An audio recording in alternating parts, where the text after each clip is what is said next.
Hello, good morning. Welcome to The Concept. Every great company starts as an idea. This is the first of 3 webinars in a series called Launch, presented by JumpStart and ProMedica Innovations. My name is Adam Salon. I'm a partner for entrepreneurial services in JumpStart's Northwest Ohio office, and I'm very honored to be serving as your moderator for this entire webinar series. Today's webinar is going to focus on the ideation phase of a startup. We'll talk about everything from creating a problem statement to the importance of wireframing and intellectual property to finding a great advisor to help you along this entrepreneurial journey.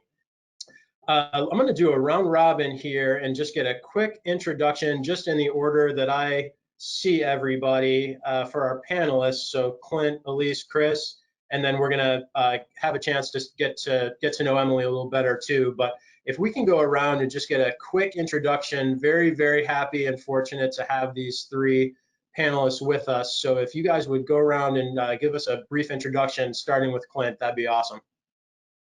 Good morning, everyone, and thank you, Adam. So my name is Clint Stegerwalt. I am a project manager here at ProMedica Innovations, and I'm also the ESP program manager.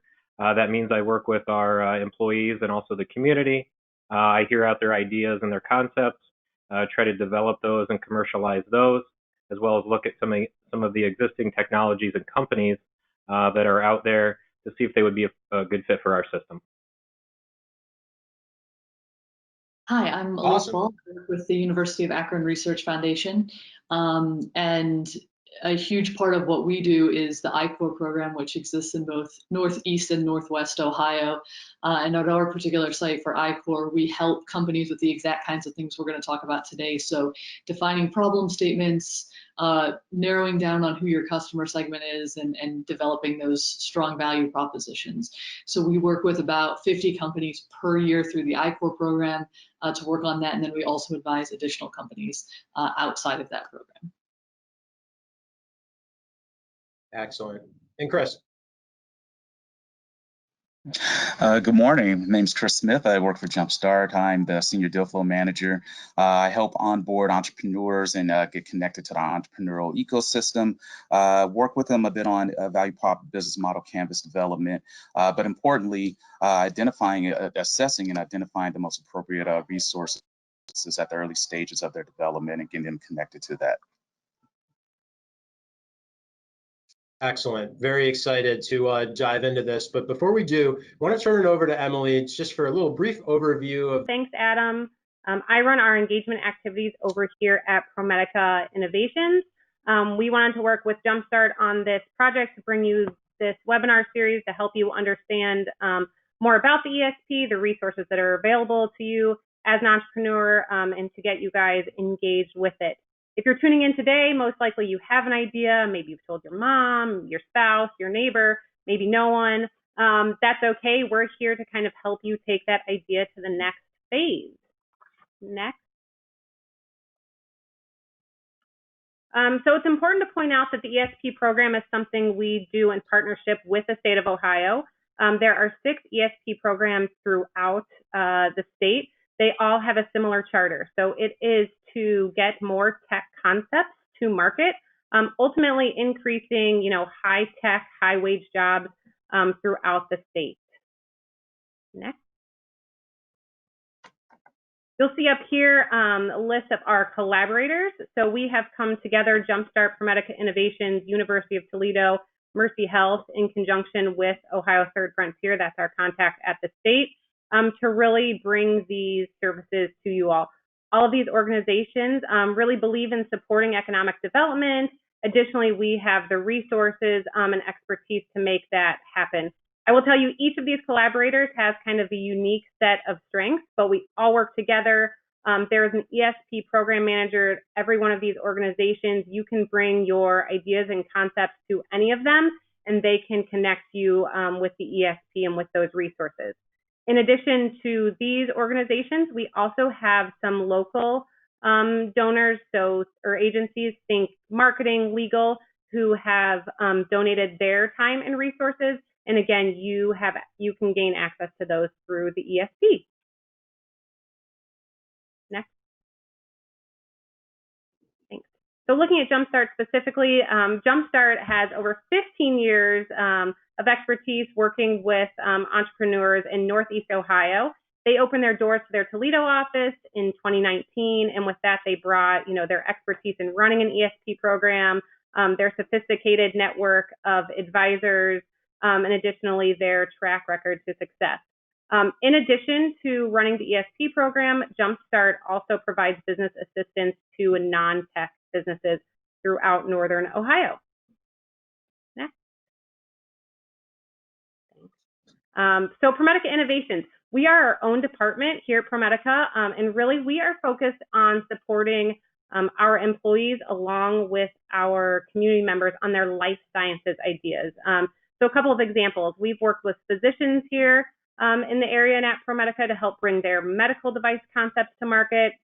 We've worked with a group of lab techs here at ProMedica to bring their software idea to development, and then anything from hooks, mats, filters, and much more. But here at ProMedica, we really focus on kind of the life science ideas. Next. All right, you guys, if you remember nothing else from this webinar, just remember that there are resources right here in Northwest Ohio to help you along with your entrepreneurial journey. It does not cost you anything to talk to a member in our ESP. They can help you get set up with a plan, a timeline, challenge you on things that maybe you have not thought of before. But everyone is here to help you, and I really encourage you to reach out. This is a great resource that we have in Northwest Ohio. They will post the contact information at the end of this webinar. But thanks for joining us today, and back to you, Adam. Let's hit the ground running. I want to kind of dive right in and make good use of this time and provide some value here for for the folks on the call. So some of us on this call are entrepreneurs ourselves, and so I kind of want to start with when you first have that idea, and we'll just kind of go around in the same order to start. But a lot of us come up with an idea for a business based around solving a problem. And so I want to kind of get your guys' thoughts on that problem statement. How do you define the problem? How do you identify it and start identifying what the solution is going to look like? And maybe even get into a little bit, if you guys would, what makes up a good problem statement, maybe versus just saying, okay, people don't know how to do X, Y, Z. How do you turn that into a good, what we call a problem statement? Clint, maybe start with you. Yeah, thank you. So I think the first step here in identifying the problem statement is really to have a concise description of what needs to be addressed, what are you trying to improve upon. Many times what we have is what we call solutions without a problem. So we really need to take a step back, and is this something that truly is a problem, maybe bigger than just a few people dealing with this? Is it affecting many people? That's just kind of one thing to think about.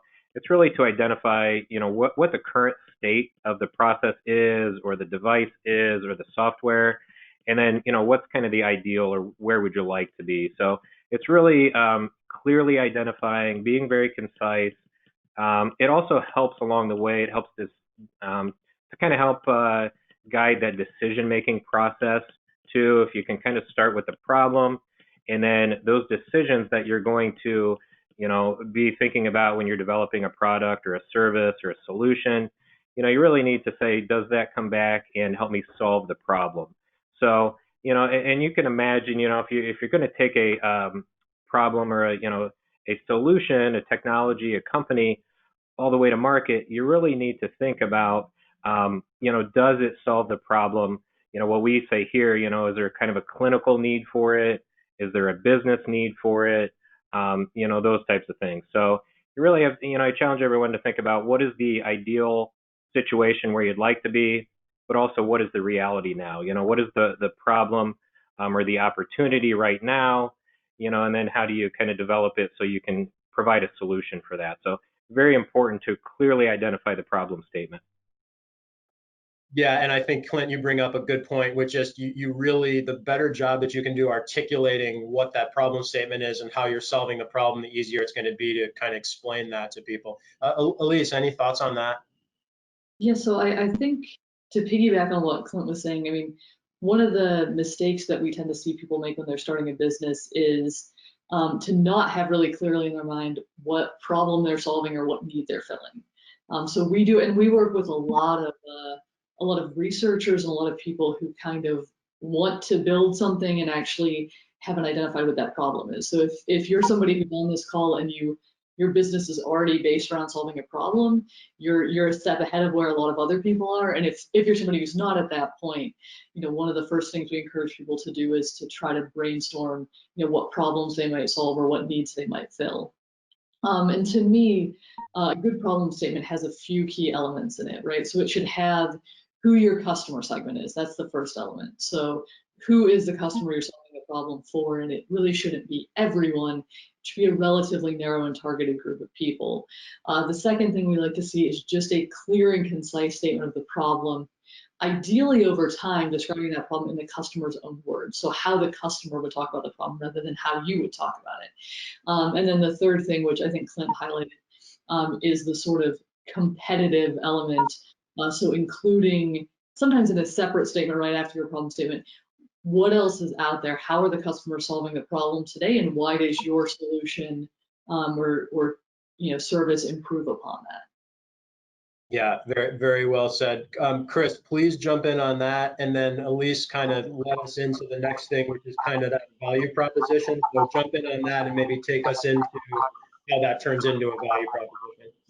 Yeah, absolutely. I'll echo what my colleague said, the importance of one, how big is the problem? Is their hair on fire? Important to understand and identify, especially when you're thinking about approaching certain types of funding. VCs, they typically do want to see a big problem that would be addressed. But then also to the other points that they made, it being very concise. A lot of entrepreneurs that come in and we engage with, they'll state a very broad problem, and then we have to work with them to dwindle it down, start chiseling it down to really get to the essence of what they're trying to solve with their particular solution. So then that kind of segues into, once you have that precise or concise problem statement, segueing into the value that you're going to be able to deliver in solving that problem. So I'll kind of pause there, and then I guess we can loop back around on the value prop.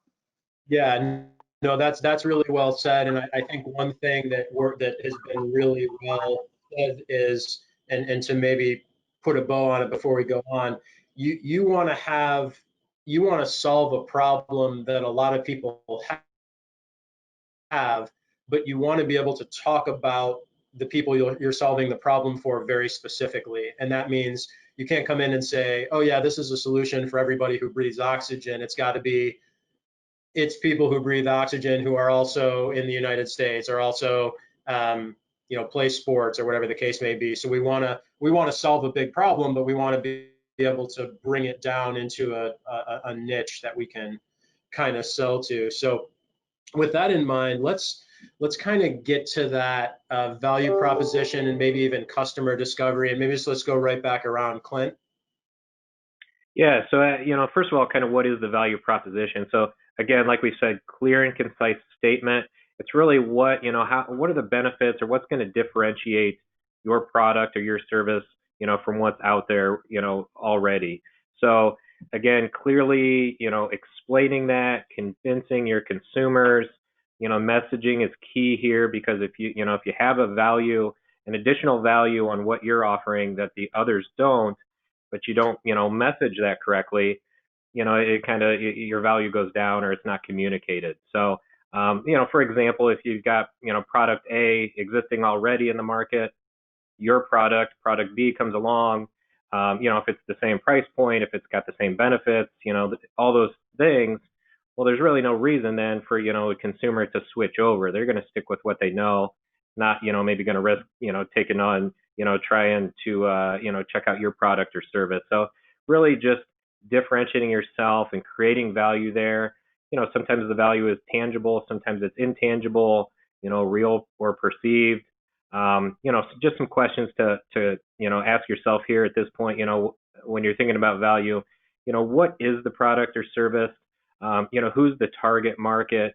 What value or what differentiation is it going to provide?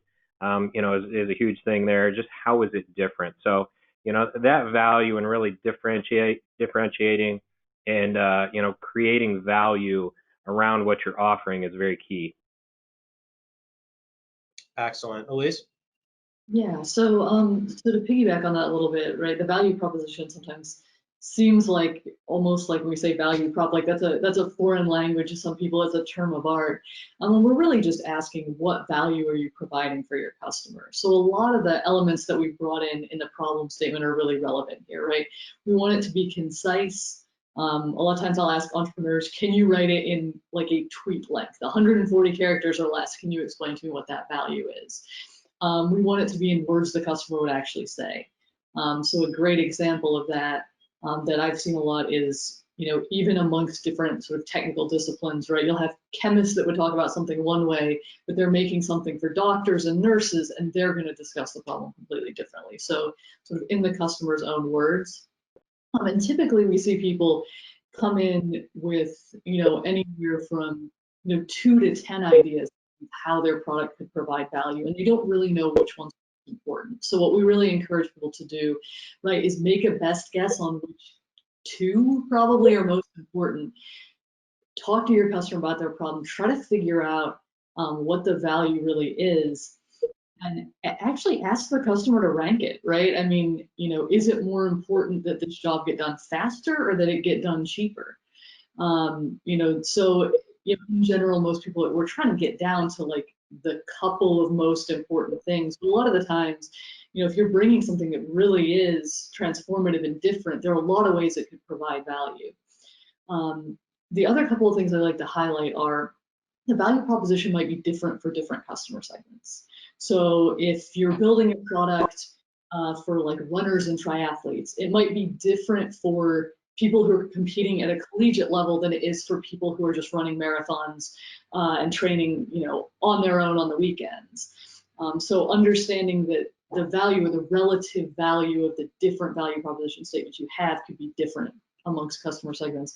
And then I also wanted to say, I think Chris made an incredible point, which is hair on fire problem, right? We don't want a value proposition that is 5% better in most settings, right? There are a handful of places like manufacturing or maybe medicine where a minor improvement actually is important for some reason. But for a lot of products, particularly for consumers or for offices, you need a more sizable improvement. So we talk about things like pain relievers and gain period. We talk about, aspirin versus vitamins, right? People are more likely to buy the aspirin because they really have a headache. The vitamins we know are good for us, but can be a tougher sell. So really trying to understand how important the value proposition of the problem, where does it rank in the customer's mind? Is it something that keeps them up at night, or is it just something where you're like, oh, would you want this? And they say, yeah, maybe, but you don't see them leaning forward. You don't, when you're interacting with them, and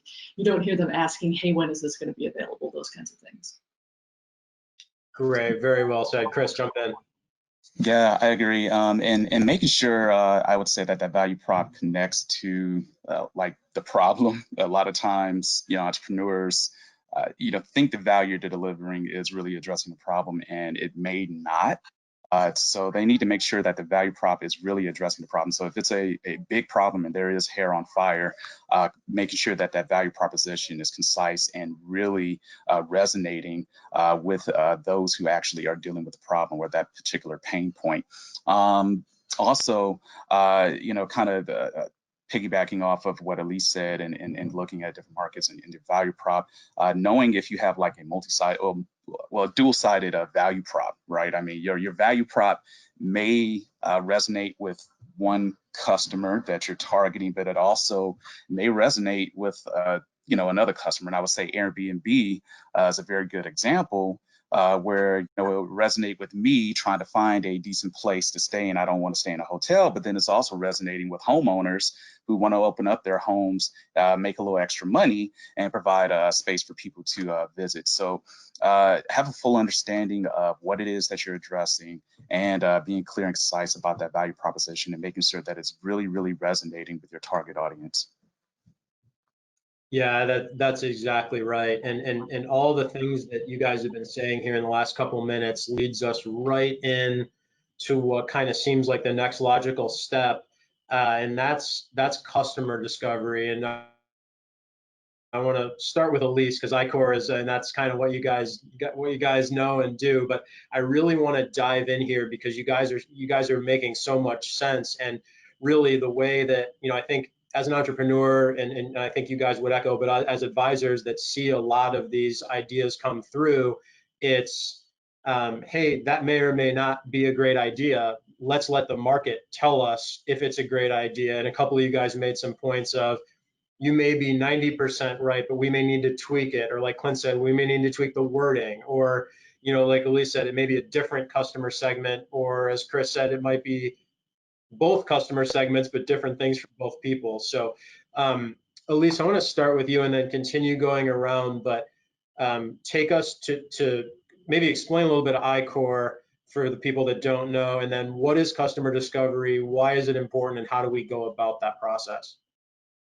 Yeah, so iCore is essentially all about customer discovery. So we run a 7-week cohort-based program 3 times a year where teams get together and basically commit to, over those 7 weeks, doing a minimum of 21 customer interviews. And we provide content and tools to kind of facilitate that. So we focus on things like, how do you actually find customers to interview? How do you define that value proposition? And how do you sort of structure the questions you're going to ask your customers, what we call the interview questions, in a way that's not going to bias them. So phrasing those questions sort of correctly so that you're going to get honest feedback. And it's really, customer discovery is sort of all built around that concept of talking to your customers is the cheapest and easiest way to figure out if you've got the problem right and you've got the value proposition right. And another way that we sometimes say it is, I think it's Mike Tyson, but I might be quoting the wrong boxer because it's not really my field. But everybody has a plan until they're punched in the face. All of us have great business plans. I've never worked with a startup where the business plan we've been working on has sort of survived that first contact with customers. There's always something that we're wrong about. And to Adam's point, sometimes it's huge, right? Like we thought this customer segment was going to care about this and they didn't at all. But sometimes it's relatively minor. It's more around, I know there are a lot of software entrepreneurs probably on the webinar today, right? It's about slightly changing the interface, the set of features that are going to be in that minimum product that you launch, because you understand a little bit better where most of the value is being generated. So we always encourage people, and iCore is one way to do it. But I know JumpStart also offers other services to facilitate customer discovery. So it's just about going out and talking, and most businesses wind up literally talking to hundreds of customers before the point where their product will launch. The things that you learn from that are the values are measurable. And it's a great, what I'll call kind of non-salesy way to get feedback from your eventual customers by just asking them what their problems are and kind of going about it that way instead of walking in feeling like you're trying to sell something that might still be half-baked. Clint, jump in. Yeah, absolutely. I mean, it's vital to go out and do the customer discovery. At this point, the value proposition, the problem statement, there's some level of assumptions there, right? You think you have that nailed down 100%, but until you go out to the end user, those customers, those consumers, the market, until you ask those people that are going to be using this, it's still just assumption. So, and it really is, a good chance. You thought, you've spent a lot of time, planning and outlining and doing these things, and you think you've got 100%, accurate on everything. Well, you don't really know that until you go out and talk to, those real world kind of end users. And like Elise said, it's really all about the questions, asking those users, what's your current process? Is that working? Do you have any ideas, a better way to do this? How can we improve on that? And at the end of the day, it's okay to refine, to tweak, to even pivot, on kind of where your market is and where that product might be successful. So, that's the point of the customer discovery, is to go and seek out what is really needed by those users. Yeah, great point. I want to kind of keep it rolling, Chris, and maybe move us along. You said something a little earlier I want to kind of follow up on. We were talking a little bit earlier about sort of assessing the competitive landscape. Who else is doing this is somebody else trying to solve this problem. And you know, in general, it's one of those things, it seems like, where, you know, it's you don't want to have too much competition, but if nobody else is doing anything like it, it may not actually be a problem. So Chris, maybe start talking us through, as we start thinking about competition and sort of assessing that, and how you would do that, and advise somebody to work on that.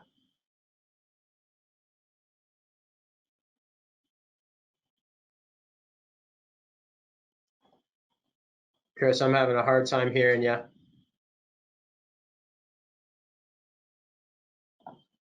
There we go. Okay, sorry about that.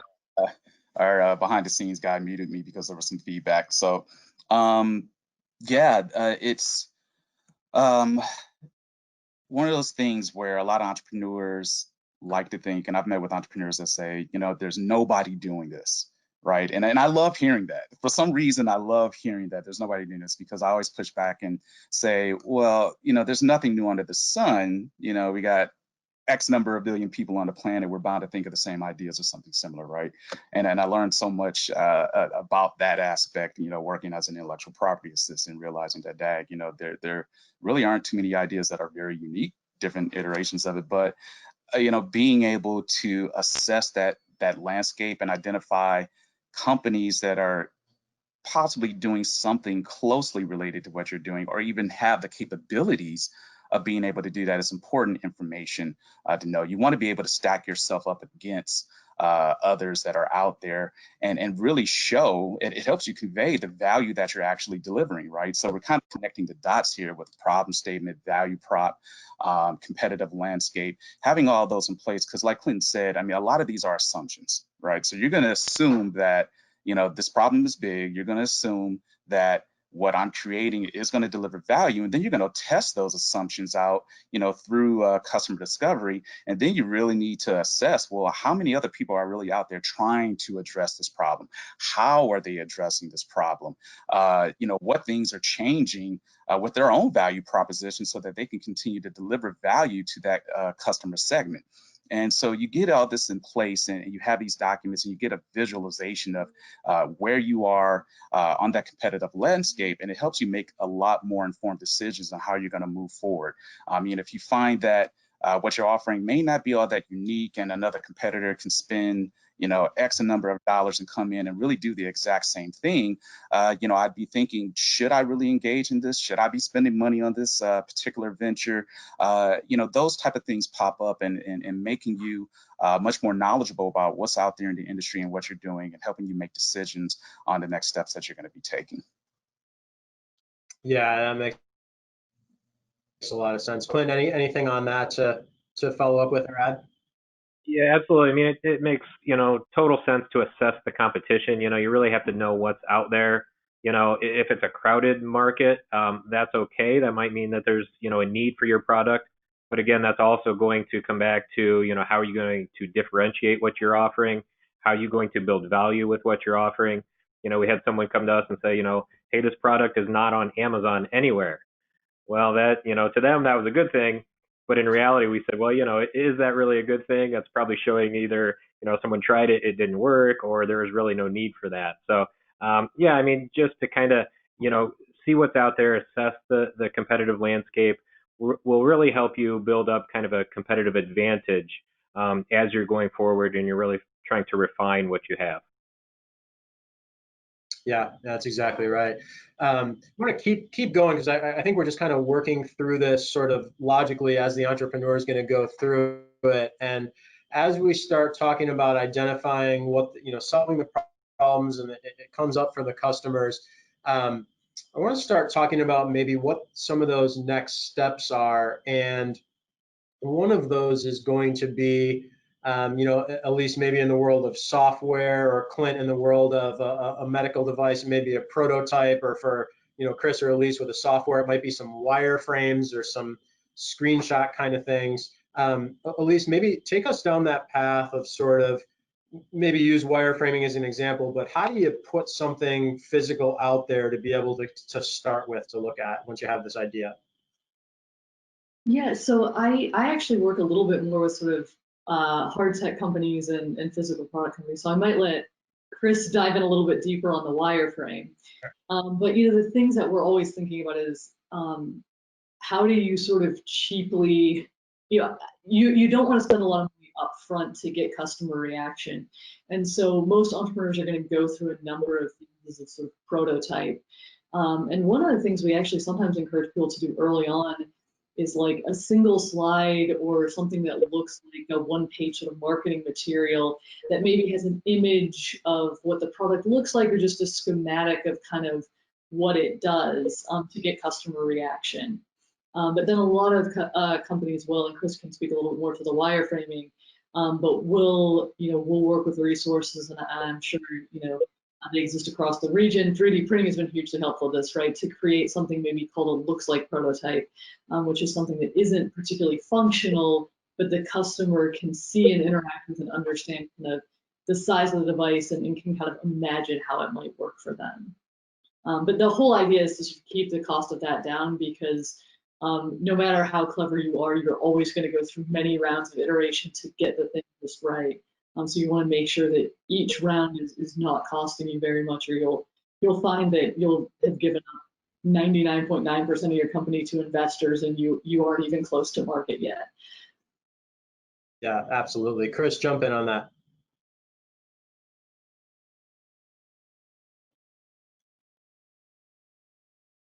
Chris, I think there we go. About that. Yeah, Elise is exactly right, and wireframing is a good exercise, and I want to make sure that it's clear that wireframing is not necessarily always working with a developer and creating something that through Illustrator or whatever that's very visually appealing. Wireframes can be as simple as you sketching on paper, working through how someone may interact with your particular software or website. Things that simple, at least mention keeping costs down. Those are simple ways. But I also think of wireframing in terms of, how do you reach that minimal viable product? Working through that. And I challenge a lot of entrepreneurs, because entrepreneurs a lot of times are really stuck on trying to pay developers to create something for them. They feel like they need to go down that road, spend the money, X amount of dollars on getting wireframes and everything. And I'll often challenge, can you validate this without actually building something, right? And what does that process really look like? An example would be an entrepreneur I was working with wanted to have this product fully developed, manufactured. It was going to cost almost $100,000. And I was thinking about his problem statement and his value proposition and his customer segments, who he was trying to appeal to. And I was challenging him, like, what is the most minimal viable product you can come up with without actually having to build it? And let's go through this exercise of wireframing. This is what you want to happen. This is how you want people to interact.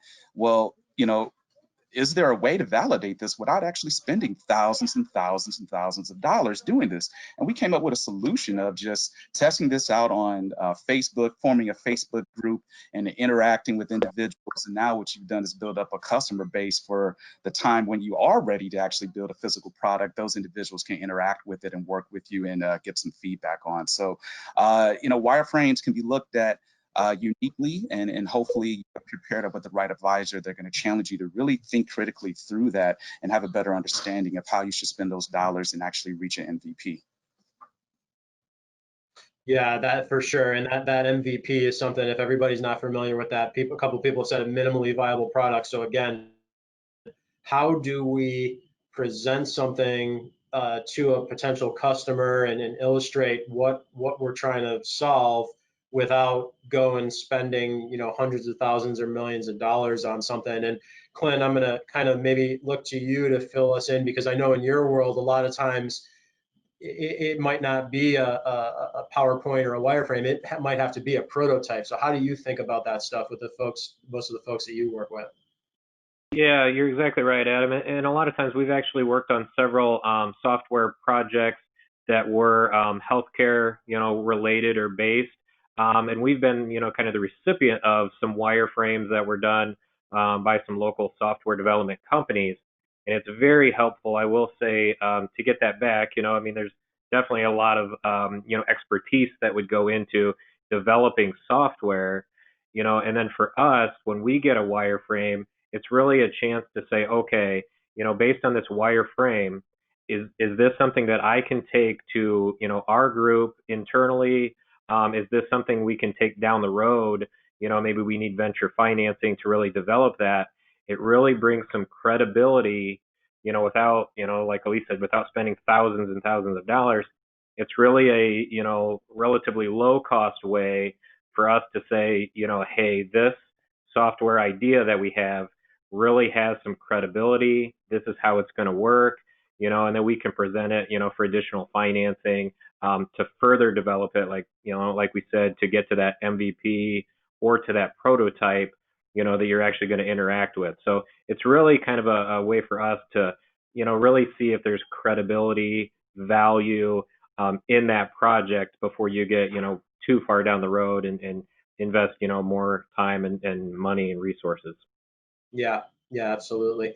And along this point, again, we're trying to kind of go logically through the order of operations maybe. And so as we start kind of refining our idea and maybe having some wireframes or prototypes or something to show people, this is around the time that we want to at least start asking questions about, do we need to protect our ideas? And I know a lot of people go overboard on, they don't want to share anything with anybody because they think somebody's going to steal it. And my experience has been that that's not really the case, but there is a place to see if there's intellectual property, whether that's patent, trademark, or anything else. So Elise, I'm going to go back and start with you on that and maybe just talk a little bit about what is IP,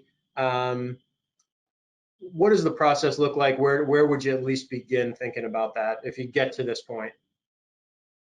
Yeah, so I am a lawyer by training, but don't really practice as much anymore. So I will have to admit that we're going to talk about intellectual property, but our experience has been the same as yours, right? Which is that ideas are plentiful, execution is much harder to get. So some businesses do decide not to pursue IP or not to pursue all the forms of IP they might be eligible for, just because execution and speed to market can be equally valuable and much less expensive to procure. But the major forms of IP that we tend to talk about are patents, which are for ideas and inventions. So I'm sure that Clint could speak to that. I mean, they're particularly important in the med device space. They become less important in the software space, just because it's harder to get really meaningful patents in that space, and it evolves so fast that patents typically cost $10,000 to $20,000 to get, and they might take 2 to 5 years to get issued depending on what field you're in. So sometimes with software, you're on to a completely different version of that product and your patent still hasn't issued. But they can be useful occasionally for sort of algorithms and really unique software concepts. But typically very helpful for something like med device or pharmaceuticals. Pretty much always do that there. So patents for ideas and inventions, trademarks are for brand or product names or logos. Those tend to be less expensive. You can typically get them for a few $100s. And there are a number of legal clinics that will help people file those. A lot of, like, I know UA's law school has one. I don't know about University of Toledo. We'll help people file those. We'll help them prepare the filing for free. So you're really just paying a few $100s to the USPTO to get that on file. Copyrights protect original expression. So things like advertising content, but also software code can fall under that. You don't necessarily need to register that, so that's something where you would want to talk to an attorney, or if you have a board member or advisor that has some knowledge in that space, to figure out when that might be appropriate. And then the last item is trade secrets, and these can be really valuable. So your trade secrets aren't registered anywhere. It's just something where you put contracts and protections in place to keep things secret. So things like recipes, right? If you're running a food business, or even you're running a chemistry business where it's hard for somebody to tell at the end of the line, maybe some intermediate stuff that you did in processing something. So things like manufacturing processes, recipes, customer lists can be really valuable. And so the other thing, though, that I would really highlight that I think is important for every single business, regardless of how much IP you're filing, if any at all initially, is make sure that your employment agreements and your agreements, whether that's employment for pay or whether you're bringing people on as co-founders or they're working for sweat equity, make sure those agreements have a clause in place. It's called an assignment clause that says what I am doing on behalf of this business belongs to the business. Because the biggest thing that can get you into trouble early on is you have employees, you might have a marketing intern, right, who put together your website, and then they haven't actually assigned that work. Normally it doesn't come back to you, but certainly it can, in certain instances, come back to haunt you. And certainly it's something investors are going to ask about. So when I've seen companies going through due diligence for hundreds of thousands of dollars or $2 million of investment, they always ask to see those employment contracts. And what they're looking for is things like the assignment provision, and they're also looking for confidentiality provision. So again, in that trade secret aspect, one thing that can be extremely valuable to your business is your list of customer contacts. So that's something where you want to make sure that employees know what things are expected to keep confidential, and that you have something in writing that says they've agreed to do that. Yeah, no, that's right on. Chris, maybe just, as an entrepreneur and all the companies that you deal with at JumpStart, maybe just kind of talk a little bit in theory of, we waited to bring up IP. I think that's one thing where people feel like they have to do that right away. Talk a little bit about your experience and just how you see this whole IP conversation with who you deal with. Yeah, so at least mentioned a lot of great points there. And really, I think entrepreneurs, very early stage entrepreneurs, need to have an understanding, that things have changed over the years. Now it's first to file versus first to invent. And so that's changed a lot of people's, I would say, like actions in terms of protecting what they think is valuable for their company. And as early stage entrepreneurs, and something I did, early while I was at the University of Toledo, we started doing some prior art search. We really wanted to see what was out there, and we went into the USPTO.gov website and started searching around. We didn't want to do too much searching, but we searched around and tried to see what was out there. How old are those patents? Are they expired? What was unique about them? What is unique about our claims that we're going to be filing and submitting that gives us competitive advantage and really a good legal ground to defend our intellectual property. But I'd also emphasize for early entrepreneurs that are going to have business partners, making sure that intellectual property is assigned to the company, because if you're filing for a patent and it's not under the company, you're going to be considered as independent inventors. That was a situation where I went through, early stage, and essentially as independent inventors, you both have patent. So if you don't put it under the company's name, your company doesn't have that much, value. There's not much you're really offering to someone else that may be an investor coming in, or if you're, very, very later stage or something like that, where they feel like there's something that they want to buy. So it can bring up a lot of challenges in the future. So making sure that you're communicating with someone that is like Elise, who's has that background and understanding what you're doing and engaging in as early entrepreneurs is very important. Yeah, really good stuff. There's, obviously we could talk about this whole process and just this phase of the process for hours and hours, but there's two more kind of big topic areas that I want to get to, even though we only have about, 13, 14, 15 minutes left here. So Elise brought it up, Chris repeated it, and so I want to go to Clint and talk a little bit about how important those advisors are that you have in your company. And that it could be business partners, it could be, some subject matter experts or people that you're familiar with or whatever, but very, very important. It's come up a couple times. Clint, maybe start us off on why advisors are important and how you kind of go about setting that up. Yeah, absolutely. I was just thinking that when we were talking about the intellectual property, we get here at ProMedica Innovations what we call, napkin scratch ideas. Someone has an idea and they honestly, don't know where to go. They don't know, about the intellectual property and prior art searchers or how to see what's out there. They don't know how to develop things or go on to get financing or what that's going to look like, and that's okay. That's what we're here for. That's what the ESP is for. So we get ideas in, and we kind of act as the advisors, and the ESP in general does that. We act as those advisors. So if we get a medical device in, we're going to look, is there intellectual property out there? Are there existing patents? That's something that we can do and we can help out with. And then actually we have the resources to take it to the next step. Do we need to file a provisional patent? Do we need to get an opinion letter, from an attorney to see if it is something that, is patented already or could be patented? Just one thing, Adam, you mentioned subject matter experts. We get, again, back to medical devices, we get devices, across the spectrum. And then it's our job, as an advisor to go out and reach, some of those clinical experts, some of those subject matter experts, and just get some, feedback. What do you think of this? If you had it available, would you use it? What would you pay for it? Those types of things. So, there's a lot of different, resources that are needed when it comes to, developing these ideas and, into companies and things. We often say here, it's better to have a B idea with an A team than an A idea with a B team. That could lead to a lot of things, as far as your advisory team, your management team, if and when you do start a company. But seeking out those advisors and those people that are going to really help you with the relationships, with the resources, with the referrals, that's what it's all about. And that's, what we try to encourage everyone to do with the ESP is, let us help. That's what we're here to do. Especially us as advisors, to get things moving.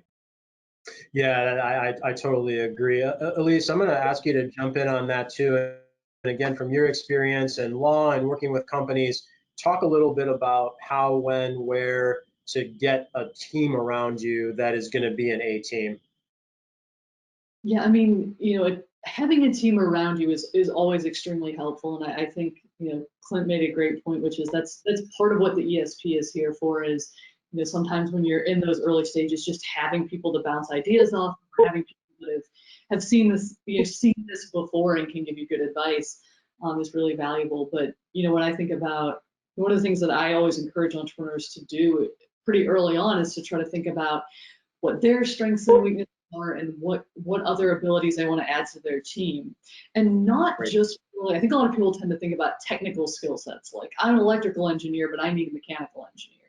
But to really think about personality types and things that people really enjoy doing, because you need a really diverse skill set to run a business successfully.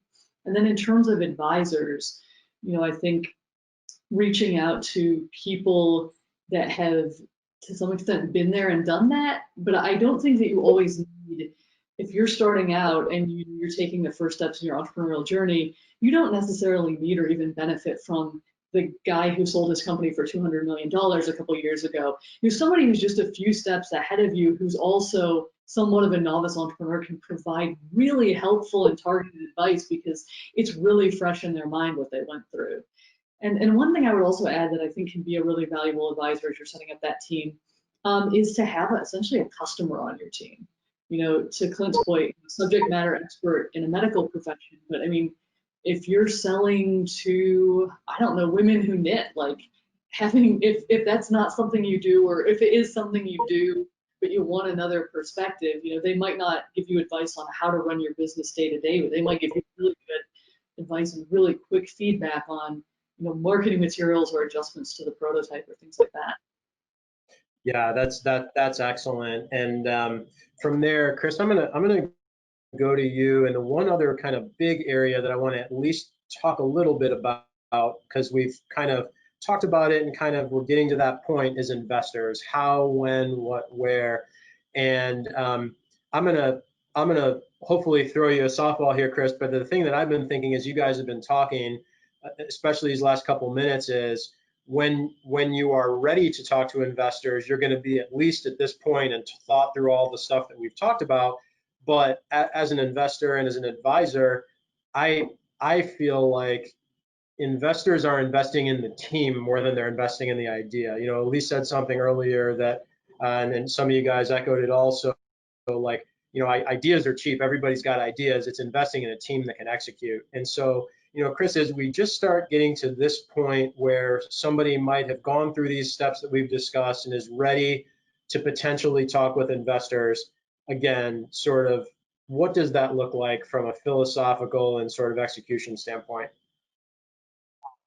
Yeah, I would say there needs to be a good understanding of what stage youth entrepreneur are in, and understanding what funding is most appropriate for that stage.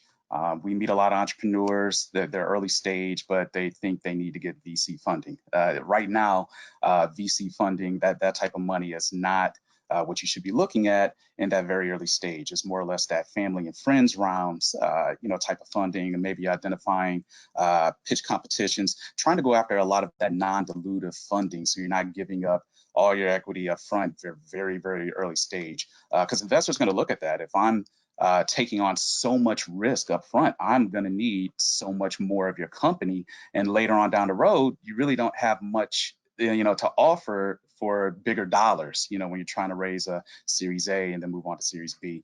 So being conscientious of stage appropriate funding is very, very important for a lot of entrepreneurs, and I always encourage them to go through that exercise. Another part is understanding what the funding landscape really looks like for you in your geographic area. What's really available, and leveraging those advisors to kind of help you work through all of that to get you in tune with that, and understanding that at this stage we're going to have to probably do it this way because we're limited in funding for early stage entrepreneurs, or we have to take this approach, maybe it's crowdfunding and all those things. So all those aspects are very important, and one key thing that I do mention to entrepreneurs is that everything that you're doing up front, the market validation, the customer segmentation, your value prop, all the research, all those things are helping mitigate risk for that particular investor, right?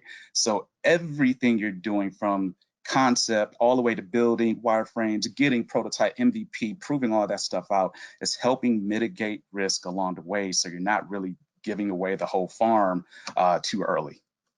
Yeah, that's great. Clint, please jump in. You have a great perspective, not only as an advisor, but ProMedica does such a great job with all the things that they do, and working with the tech fund. So what thoughts on investors and kind of when, what, when, where, how? Absolutely. I mean, the message there is, it is kind of stage appropriate. So, as you go through this different, outline or map that you're going to go through, you might need, a few $1,000s to do, maybe make a small prototype or something like that. So at that point, you're going to say to someone, maybe there's grant funding available, and you're going to say, here's what I've done, here's what I have so far, here's my next steps, here's my, use of funds that I'm kind of looking for. So yeah, again, it's kind of, you go through each stage, if you will, and you kind of seek out funding that's appropriate for that. Again, your plan for that is not going to be perfect from the beginning. You're not going to start out on day one and then say, yeah, here's my plan to go get venture capital for, $500,000. You're going to say, what do I need next? What's going to help me build this? And then again, your advisors are going to help you, say, okay, in order to get that, next $5,000 you need, let's put a, short PowerPoint together. Let's, put a one-page business plan together, something like that. So again, those advisors are really going to work with you to say, here's, what you have access to at this point, here are your options, and here's what you need to accomplish to, kind of present and try to get approval for that.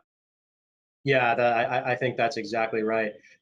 Guys, this has been so informative and such a great discussion. We only have a couple minutes left, so I'm going to ask all three of you.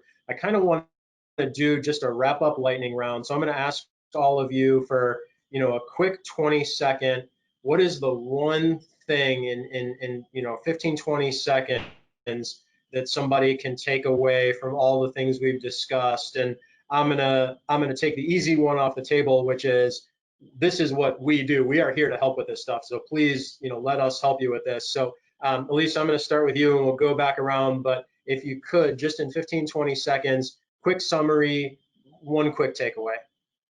Yeah, so very quickly, I wanted to say it's been great being on the panel with all three of you today, and a lot of great questions. I'm gonna essentially echo what you said. Being an entrepreneur is hard enough. Don't try to do it alone. talk to your ESP, find some advisement, and talk to your customers so that you have like actual person-to-person feedback that what you're doing is on the right path. Absolutely love it. Chris? Assume you don't know everything. Communicate with your advisors. Be humble. Be coachable. And just have a constant communication about what you're doing and working on, and have a good understanding of the stage that you're in. Very, very well said. Clint, wrap us up. Last but not least. Biggest takeaway, just take action. I mean, a lot of people have these ideas, they've been thinking about, oh, I need to talk to someone about that. They don't know where to go. We're giving you the answer where to go. Come to us, come to the ESP. Don't think it's a silly idea. You're not going to know everything from the beginning. It's not going to be perfect, but just take action, talk to someone about it, and, kind of see where that goes. So well said, all of you guys. I mean, keep working, keep tweaking, keep finding ways to add value, ask for help, and and let the market tell you whether it's good, bad, or where to go next. Guys, thank you so much. That was really a fun discussion. All of you that joined us today, thank you. I hope you found this informative and valuable. And I hope you know that you have some resources immediately in us to use for that. Again, panelists, thank you so much. That was a great conversation, a lot of great advice and shared experience. If there's things that you feel like we missed, please submit questions to askanexpert@jumpstartinc.org, and we will get to all those questions. To all the attendees, please plan to join us for our next webinar in this series at the end of July called The Market, where big ideas become viable businesses. And we'll be sending out more information over email in the coming weeks as well. But again, thank you to everybody who joined us, and a special thanks to our panelists and our marketing and IT team who do a great job preparing all this and setting everything up. Thank you all so much. Have a great afternoon.